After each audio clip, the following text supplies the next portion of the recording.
our sermon is. We've taken several weeks to talk about who God is, and now we're going to look at, well, what does God do? How does he interact in the world? To start, though, I want to pick up where Kim left off about these kids going back to school. So that was very much the new thing in our week. One of you asked, how was your week? And I was thinking back, like, what did we do? And it's like, it's all built around, like, our kids went back to school, new rhythms, getting them involved with friends and teachers, and make sure that everything's working out. And we do a little tradition every single first day of school. So we write on a sign what grade they're going into, and you take a picture. It's like that standard first day of school picture. It's always a different sign, sometimes handwritten, sometimes printed out. We had one of those little boards where you push the letters in and it says it. And then we always ask them a question and record their answer. Video record it. And the question that we ask them every single first day of school is, what do you want to be when you grow up? And it's just kind of like this fun thing, let's see how it changes, and maybe when they graduate and they finally pick a major, when they finally get a job, you can be like, well, look, you're not doing anything you want to do, and just kind of see how it develops. But it's interesting. I was thinking, why do we ask that question now? When we are going to the first day of school, what in our minds are those two related, right? What do you want to be when you grow up in school?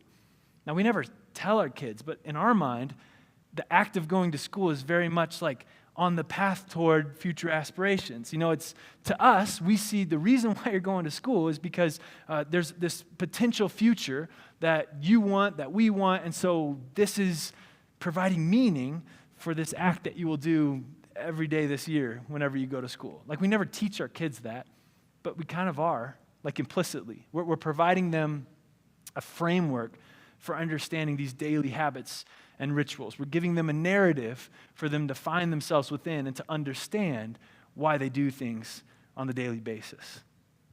Now, we as adults, we have our routines too. We have our habits, the days and the weeks and the months that just kind of keep going on and on and on and on.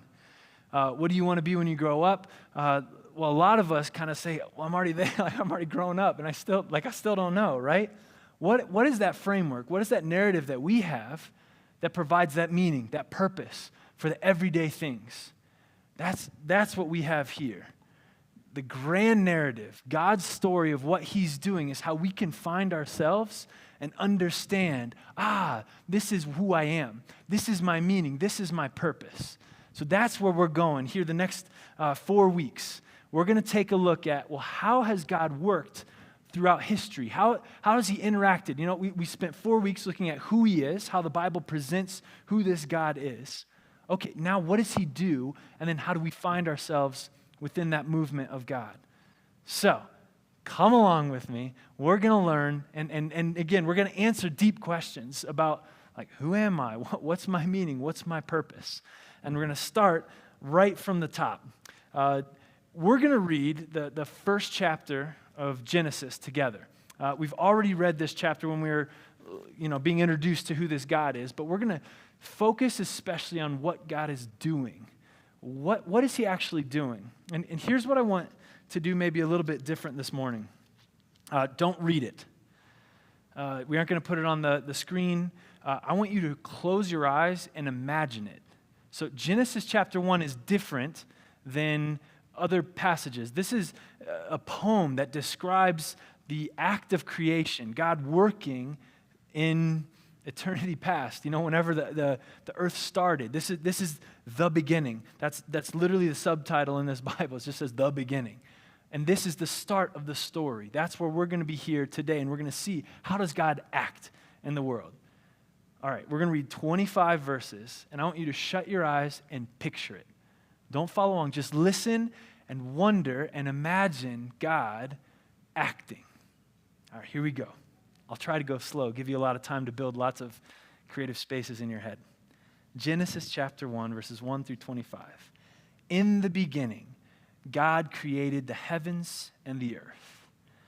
Now the earth was formless and empty. Darkness was over the surface of the deep, and the Spirit of God was hovering over the waters. And God said, "Let there be light." And there was light. God saw that the light was good, and he separated the light from the darkness.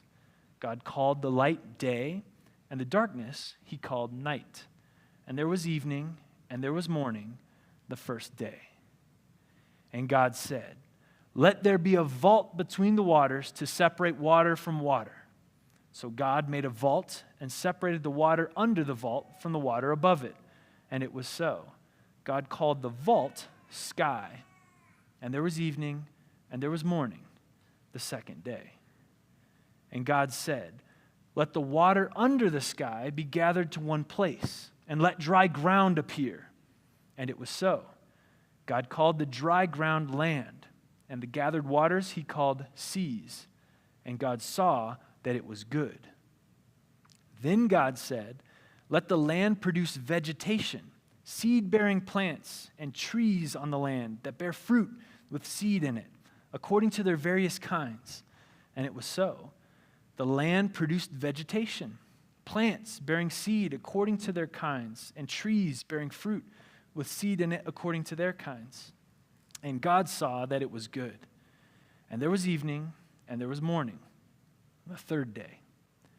And God said, "Let there be lights in the vault of the sky to separate the day from the night, and let them serve as signs to mark sacred times and days and years. And let them be lights in the vault of the sky to give light on earth." And it was so. God made two great lights, the greater light to govern the day, and the lesser light to govern the night. He also made the stars. God set them in the vault of the sky to give light on the earth, to govern the day and the night, and to separate light from darkness. And God saw that it was good. And there was evening, and there was morning, the fourth day. And God said, "Let the water teem with living creatures, and let birds fly above the earth across the vault of the sky." So God created the great creatures of the sea and every living thing which the water teems and that moves about in it according to their kinds, and every winged bird according to its kind. And God saw that it was good. God blessed them and said, "Be fruitful and increase in number, and fill the water in the seas, and let the birds increase on the earth." And there was evening, and there was morning, the fifth day. And God said, "Let the land produce living creatures according to their kinds, the livestock, the creatures that move along the ground, and the wild animals, each according to its kind." And it was so. God made the wild animals according to their kinds, the livestock according to their kinds, and all the creatures that move along the ground according to their kinds. And God saw that it was good. Okay, you can open your eyes. What did you just imagine? Just this fascinating burst of life that is very orderly created into the world. God created the heavens and the earth. But how does the Bible tell us about that process? How does God act when there's no forces, there's no response? He's just there by himself. What does he do? How does he act? Here's how I summarize it. I saw three important things when I was reading this. God brings order, beauty, and life from chaos, right? It starts dark, formless. There's nothing, right? There's just the primordial waters just kind of hanging out, and light. All right, let's separate the waters, sky, land. Okay, now let's fill those, right? There's vegetation. Let's fill the sky with the stars, the sun, and the moon, and now all of a sudden let's turn everything on and bring life. This is how God acts according to his character.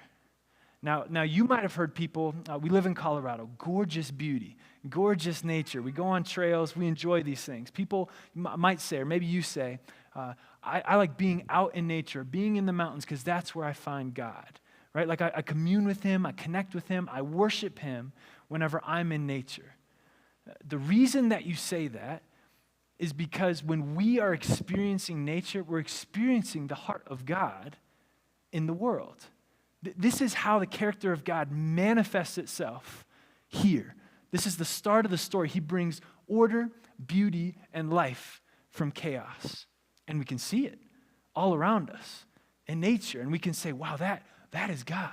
Like that is his character. That's how he wants to act in our world. We can very much worship him just by seeing nature because it shows his pure heart, his pure will, his pure creativity in what he does. And now here's the other thing. Maybe you're not quite as experiential, artsy, or outdoorsy, and you don't connect with nature like that. There is such an order to how God brings life out of this chaos. It's not hodgepodge. And if you notice, it wasn't just like, bang, there it is. It was, and there was evening, and there was morning, day one. And there was evening, there was morning, day two. And he almost sets up the infrastructure first before populating it with the stars and the animals. I don't know if you guys noticed how it kind of progresses from the small and kind of the more necessary foundations, the framework, and then he populates it, then he fills it. When we look at the order in the world, we're doing the same thing. We're looking at the character of God and how he expresses himself. So when you're at like a science museum and you understand how these certain mathematical laws that you learned about in fourth grade, that like nature's somehow following them, like there's like some exhibit. Now, like I gotta lie. I mean, I can't lie. Gotta lie. I can't lie. I gotta be honest. My parents took my kids and they were fascinated. You know, it's like the Fibonacci sequence and like nautilus shells and everything, where it's like, wait a second. You know, when you're in like fourth, fifth grade, and you're like, why does math ever matter? Like, when are we ever going to need to divide? You know, it's like, well, like nature is math. You know, it's like there are laws that hold everything together. Like the very fact that we can make observations about the world with our five senses and come to knowledge that we can apply in other areas. The whole branch of science, the fact that it exists, is worshiping God who creates order from chaos.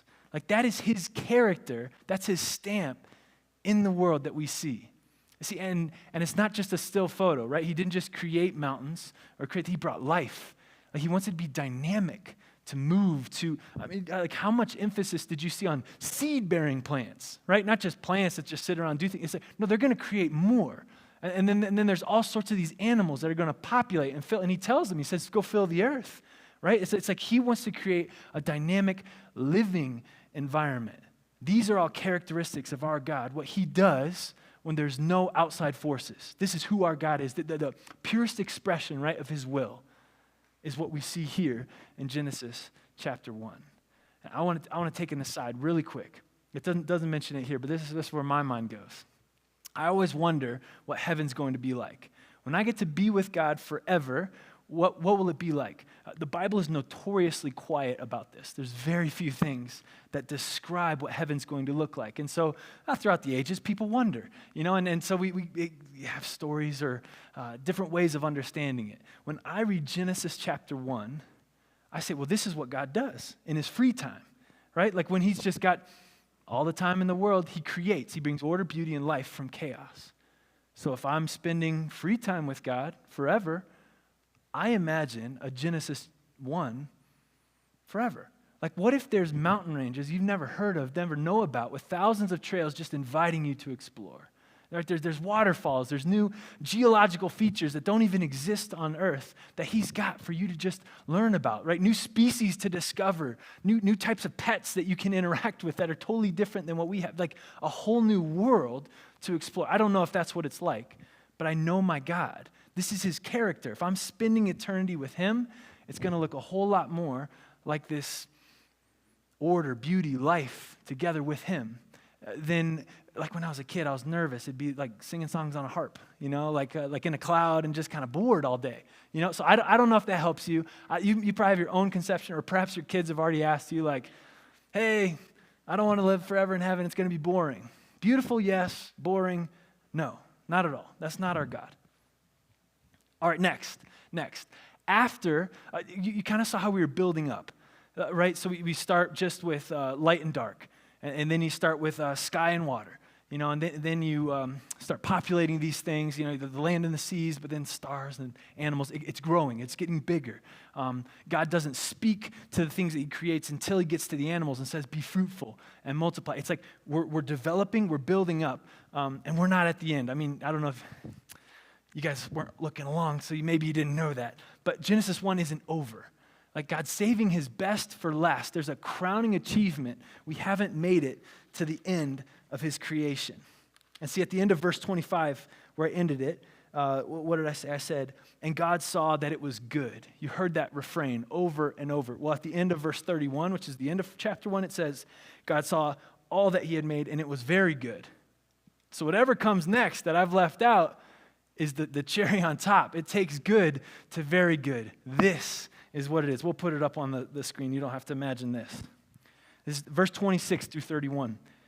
Then God said, let us make mankind in our image and our likeness, that they may rule over the fish in the sea and the birds in the sky, over the livestock and all the wild animals, over all the creatures that move along the ground.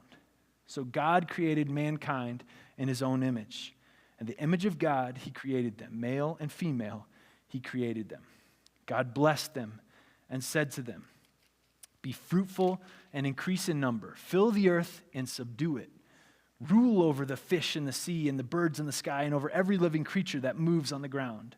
Then God said, I give you every seed-bearing plant on the face of the whole earth and every tree that has fruit with seed in it. They will be yours for food. And to all the beasts of the earth and the birds in the sky and all the creatures that move along the ground, everything that has the breath of life in it, I give every green plant for food. And it was so. God saw all that he had made, and it was very good. And there was evening, and there was morning, the sixth day.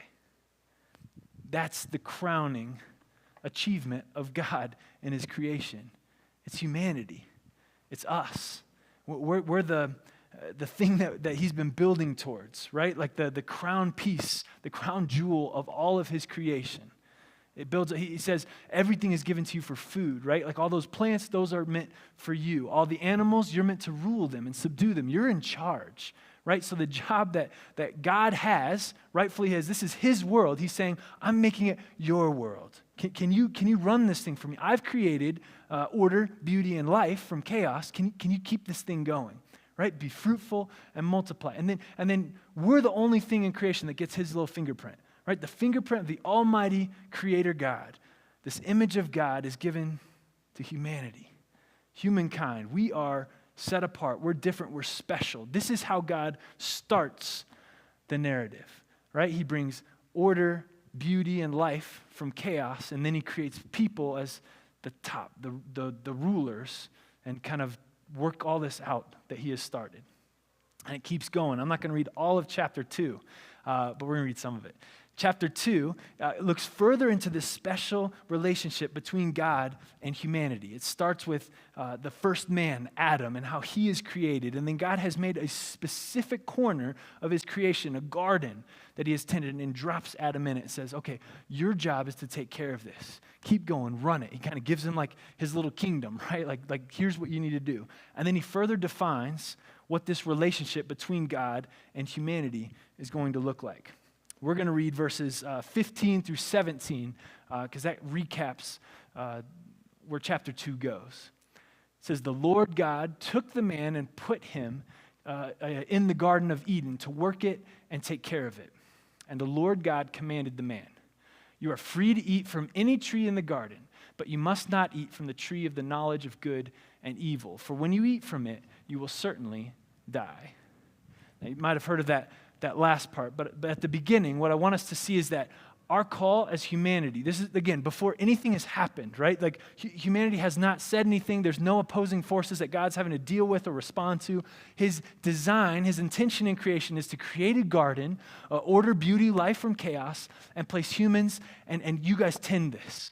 You work this garden. Keep this thing going. Keep this order, this beauty, this life going. That's what I charge you to do. Gives them his authority, his power, what he should do, and he shares it with his creation. That's weird. I don't know why.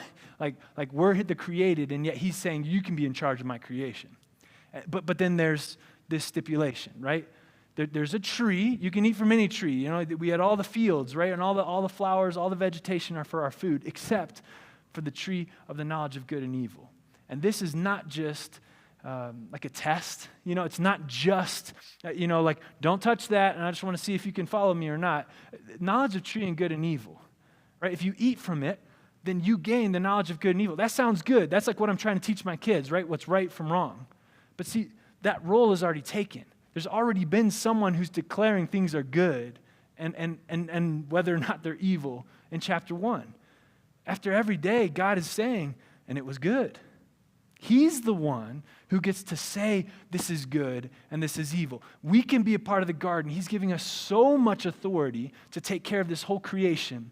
But part of that job description, like a job description, right? On Indeed, and you're looking through it, it says, this job reports to, and it's like, the junior loan officer manager, or like vice president of operations, whoever it is.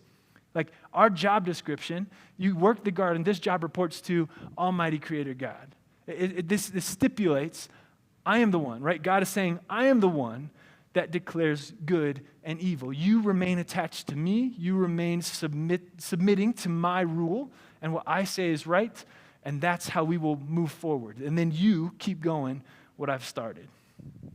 So we see that God works to bring this order, this beauty, and this life out of chaos with regard to the world. But with humanity, here's how God works. Here's how God works. Oh, I did it twice, and it did it twice. It's funny. Oh, maybe that's it. Maybe there's like a delay. If you're new, I struggle with this every single week. Like, I don't think there's been a week where I've smoothly operated this little tool. But it works very well. And I have no clue how much the people in the back are just like doing it for me, and I'm up here like a monkey just trying to like press buttons. God shares rulership and relationship with humanity. With his creation, he says, I want you to take my role, keep this thing going, and I want to be connected to you. Like we're going to do this together. That is what God, how he acts in the very first 2 chapters. This is the beginning of the story that we find ourselves in. I want to take a break from the entire story, and we'll pick it up next week because there's a lot to chew on with where we've covered. This is the summary of how I see God moving at the very beginning. And I think it's important because this reveals his character. How God acts to bring order, beauty, and life from chaos and to share rulership and relationship with humanity. This is who our God is. This is his desire. And when we see his character here in the beginning of the book, his character doesn't change. How he acts doesn't change. This is how our God is acting now, today, like here. He is bringing order and beauty and life from chaos. He wants to share his rulership and relationship with us. And if we ponder that, there's all sorts of implications. For example, a lot of us, a common prayer is to pray for God's will, right? Like you got a big decision coming up or you're at a crossroads. What is your will, Lord, right? It's our desire to follow him in what he does. This is his will. This is what his desire is for the world, to bring order, beauty, life from chaos. So whenever we participate in that in our earth, in our world, we're participating in what God has called us to do. That's our purpose. That's our job description, to bring order, beauty, and life from chaos. Well, what do you mean, Brad? Everything. Like, what if you learn an instrument, go in a room, and you play a song by yourself, alone? You're bringing beauty where there was nothingness before. Like, you are actually living out God's character. You're playing the role that he has called you to because you are creating beauty. Like everything. Like, I enjoy nature. I enjoy the mountains. But I also find beauty. It's funny, in college, I went to school in Cleveland. And one of the things I liked about Cleveland was when I looked up on a bright day and I saw concrete with a backdrop of light blue sky. And there's some like beautiful buildings. Like you can go into cities and you can see like amazing architecture, which is beauty. See, that's not God-made beauty, but that's God working through humanity beauty, right? It's humans doing the job that God has given them to do. Keep this thing going. Make beauty. So many of our jobs, what we get paid for, fits into these categories. Order, beauty, life from chaos. Healthcare, you're bringing life. Service industry, you're bringing order. Any of the arts, you're bringing beauty. It'd be hard not to see. No, I can think of several jobs, and maybe don't do those. But so many of our jobs are participations in what God has called us to. It's a reflection of God's character, his desire, his will here on earth. So even when we're going to work every single day, we can say, I'm going with God. He's next to me. He's with me. I can commune with him, and maybe even God has been working through me in the world, and I don't even know it.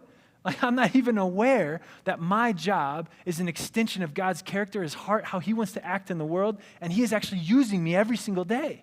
It's like sending our kids off, right? It's like, what do you want to be when you grow up? Okay, therefore, think about that every single time you're bored in school. It's like, hey, who is God in the world? Okay, think about that every single time you're bored going off to work. See, but it doesn't stop at work. Like all of our chores are bringing order out of chaos, right? You're bringing beauty to whatever little garden you have. Think like gardening, watering, pruning, weed whacking, mowing, all of the jobs. That's a reflection of God's heart in the world. Cooking, right? Taking ingredients and making something beautiful and life-sustaining for your family. Cleaning up, bringing order, picking up all the toys, dusting, vacuuming, laundry, you name it, everything. All those dull things, those boring things, those drudgery jobs are a participation of God's heart in the world. We don't think about that, but it's there. That's what we're called to do. So let's pause. When we're going about the next time we're mowing the lawn or we're washing the dishes this afternoon, and let's think, God, thank you, one, for working through me, but also, where are you? Fill me up. Give me strength. Help this be worshipful in the same way that our friends who go to the mountains and say, I'm close to him and I'm worshiping him. The same thing is there, available to us when we're weeding the garden, when we're doing the laundry. Like that is God's work in the world. Let him work through you. Let him do it with you. Let him encourage you. These can be acts of worship and participation with God. You can become closer with God. Like your quiet time doesn't have to be reading the Bible. It can be doing the laundry. In fact, that might be a more accurate representation than just studying about him, but actually participating in what he's doing, if we're open to it. I'm telling you, like God's working in the world. It's through us and we don't even know. And we're ready to fast forward through that. That's one thing. That's just that order, beauty, and life from chaos, reflecting that to the world. Next, we got the rulership piece. If we really reflect on Genesis 1, 25 through 28, we would think a lot higher of ourselves, like a lot higher. It's too easy for us to just, we're lost in the shuffle. We don't really matter, right? Like I just have my life and I'm going. No. You are the crown jewel of God's creation. Not just is he proud of you, not just does he display you as the image of God, the most beautiful thing in the world, but he also gives you a job. You have work to do. You are called to maintain this order, this beauty, this life in whatever garden he's placed you in. We looked last week about the Trinity and how our triune God, there's three separate persons within one unity of a God. If that confuses you, you can watch last week's sermon. I'm not sure it'll help unconfuse it, but we reflect on it and we know it more. But we can have a role that we play and be in this relationship with God. And God wants us, whatever role we are. We all have this potential to play the role he's given us. We're all made in his image. We all have equal authority to keep going his order, beauty, and life out of chaos. It's not just given to special people. It's easy for us to get, I'm not so-and-so, or I don't have that power, I don't have that authority, I'm not in charge. No. All humanity has his stamp.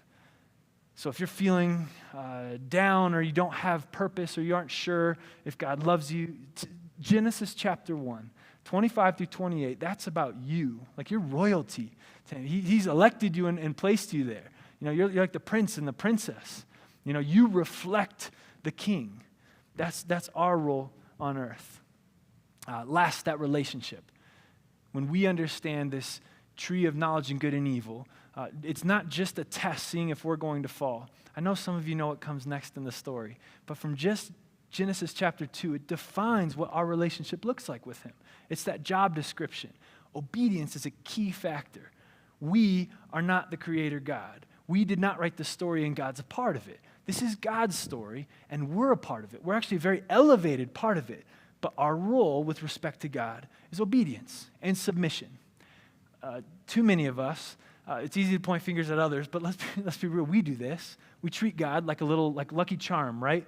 Where you rub it, like when you need a little bit of luck on your side. You go to God like, hey, I need a little miracle. Okay, thanks. I'll put you back on the shelf. We treat him like an accessory. He's a hat. He's a certain type of shoes, sunglasses. We'll wear them if we need them, or if we want to look good wearing them going out, but on like a regular day-to-day basis, we don't need him, right? Like we treat God like this, where if he's useful to us, absolutely, but if he's not, we don't. What Genesis chapter 2 says is that's not our relationship with God. That's not his design, and that's not how he's designed us. We have to wear that hat every day, whether you look good or not, whether you want to or not. Why? Because we submit to God. We are obedient to him. Now, what does that look like? That means in practical everyday life, if we learn something about God, we read something that says what we're doing is wrong, we have to admit it's wrong, right? If he says this is good and this is evil, we have to say, you know what, you're right, I'm wrong. And then we have to respond. So that's this repentance idea where we say, okay, I will leave the things that you call evil and I will follow and do good. And then we have to seek that proper relationship where we are following him righteously. I'm getting ahead of myself. That's going to be next week. I don't know, you guys, if you want to see what happens next, read Genesis chapter 3. That's where we're mainly going to be, is looking about this relationship, because just reflecting on this perfect world, this utopia that we live in Genesis chapter 1 and 2. It's completely inconsistent with our present day reality. You know, like we don't live in that relationship, right? Like we don't quite have that rulership. There's a bunch of humans running around that are creating chaos and destruction, not order and beauty and life. We'll all reflect on that next week. But for a week, let's delve deep and reflect on what is God's purpose and will, because this is how he acts all throughout the story. Like there's hints of this all through. I mean, we just started with the beginning because this is how he initiates, but it's all through that, and it's in our lives. Let's not miss how God is working in our lives. When I was back in Wisconsin a couple weeks ago for vacation, I saw on the fridge of my in-laws all the different save-the-date magnets for all their kids. Because when we got married, Sherry and I, 11 years ago, we made a little magnet, save the date, you know, and what that is it's a reminder, but it's also trying to build up excitement and anticipation, right? Like there will be an invitation and there will be a wedding, which is this beautiful thing, right? The start of something new, this relationship together. I almost view these first 2 chapters of Genesis that we're reading as like a save the date. It's like this building of anticipation and excitement, but it's not a wedding for someone else. It's a wedding between you and God. It's like there's going to be this invitation of this deep relationship, this participation in something absolutely beautiful and wonderful. Like, wait for it. Don't miss the invitation. And so that's the feeling I want us to leave with this week. When we drive and you're going north and you look left, you know, and see the mountains in the west, I want you to see the save the date. Right? When we see the beauty of nature, when we reflect and marvel on what God has created, let's view it as the save the date. God wants to have this relationship with us. There's beauty and excitement there, and the invitation is coming. And we just don't want to miss it. So let's land there for this week. We've got a little extra time this morning, and I want to do something a little different. So I always end with these questions. We sing a song and then we go, and I say, talk about these with yourselves, or go at a meal or community group. I would love for us to spend more time on a Sunday talking with each other. And so can I get 5 minutes of us practicing it? So just do the first question, turn around and ask them. The first question's an easy one. There's no wrong answers. You know, it's not, you can't miss it, you know? Where do you see the most beauty and life in the world? I'll give you guys 5 minutes just to talk, and right when you're getting a groove, we'll have the worship team come up, and we'll sing a final song in unity together. But let's try that just to get to know someone. Maybe pick someone close, or pick whoever you want, I guess. But start that conversation because we're a community doing this together. So take 5 minutes. Where do you see the most beauty and life in the world?